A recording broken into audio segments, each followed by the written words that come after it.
अन्ततः भारतले सम्पन्न गर्यो लिपुलेखको सडक। नेपालको भूमिमा डोजर चलाएर चीनसम्मै छेड्यो भारतीय सडक।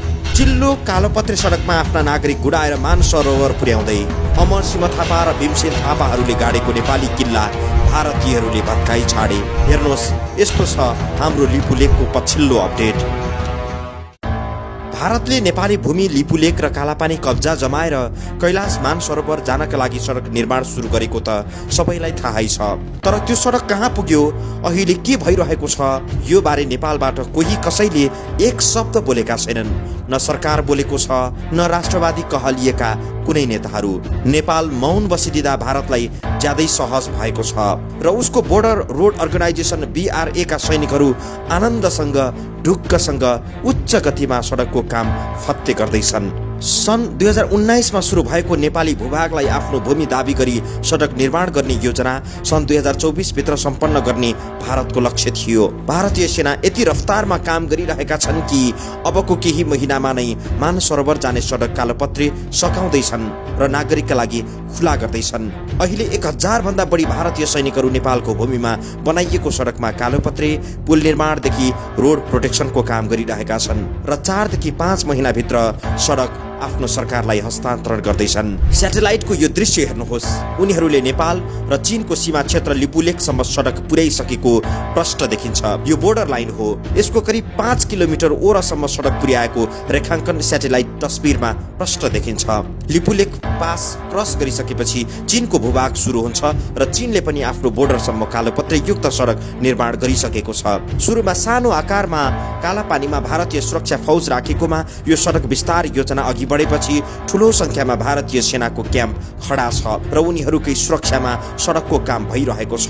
नेपाली पक्ष त्यहाँ जानै छाडेका छन्। नेपाल भारत सीमाको बोर्डर लाइन भनेको काली नदी हो। गुन्जी भन्ने ठाउँमा काली नदी र शारदा नदीको भेट हुन्छ।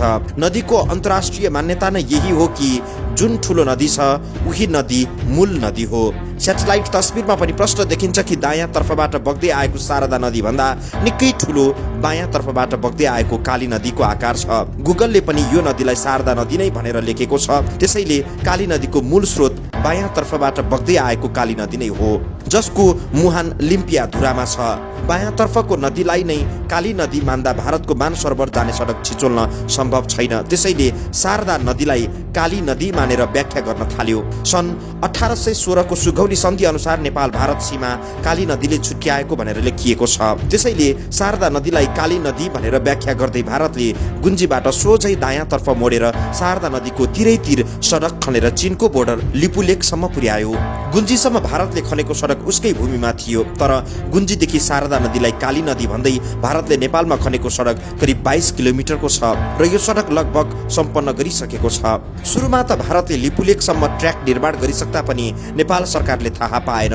जब थाहा पायो र विरोध जनायो, केपी शर्मा ओली नेतृत्वको सरकारले नेपाली भूमि जोगाउन नेपाली नक्सामा नसमेटिएको काली नदीको मुहान लिम्पिया धुरासम्मको सीमा जोडेर नयाँ नक्सा जारी गर्यो, जसलाई हामी अहिले चुच्चे नक्सा भनेर चिन्छौँ। यही नक्सा जारी हुँदै नेपाली पक्षको तीव्र विरोध हुन थालेपछि भारतले झन छिटो गतिमा काम अघि बढायो। फलस्वरूप 2024 को अन्त्यमा सक्ने भनिएको काम अगावै सक्ने स्थिति छ। नेपालले आफ्नो भूमि भएको दाबी गरेपछि गुगलले पनि अहिले सो क्षेत्रको बोर्डर लाइनका नामहरू उल्लेख गरेको छैन र विवादित क्षेत्र भनेको छ। शारदा नदीको नाम पनि कहीँ काली नदी भनेर उल्लेख गरेको छ, कहीँ शारदा नदी भनेर लेखेको छ। उनीहरूले सडक निर्माण भएको गौडा गौडामा भारतीय सैनिकहरू चेक जाँचका लागि पोस्टहरूमा राखेका छन्।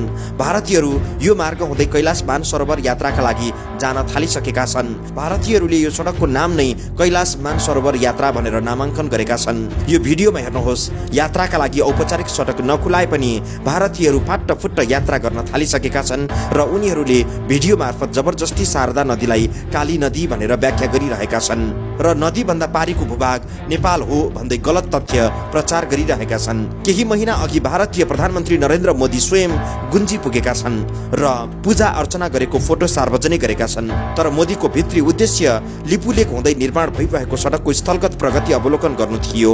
यता नेपाली पक्षले नयाँ नक्सा जारी गर्दै आफ्नो कर्तव्य पूरा भएको जस्तो गरी आरामले बसिरहेको छ। आजकल त यो विषयमा कोही पनि चुइक्क बोल्दैनन्। विरोधका स्वरहरू पनि बन्द भएपछि भारतलाई झनै सजिलो भएको छ। केही महिनामै सडक खुला गरेर दैनिक हजारौं आफ्ना नागरिकलाई कैलाश मानसरोवर यात्राका लागि भारतले चीन पुर्याउँदैछ र लिपुलेख भारतकै हो भनी थप प्रमाणित गराउँदैछन्। नेपाल फेरि पनि कर्मकाण्डीमै सीमित हुने देखिँदैछ। यदि त्यसो होइन भने नेपाली पक्षले जोडका साथ अन्तर्राष्ट्रिय मञ्चहरूमा आफ्नो भूमिको रक्षाका लागि कैरन गर्नुपर्ने हो। न्यायको ढोका ढकढक्याउन नेपाल अघि बढ्नुपर्ने हो। तर नेपाल शून्य अवस्थामा छ।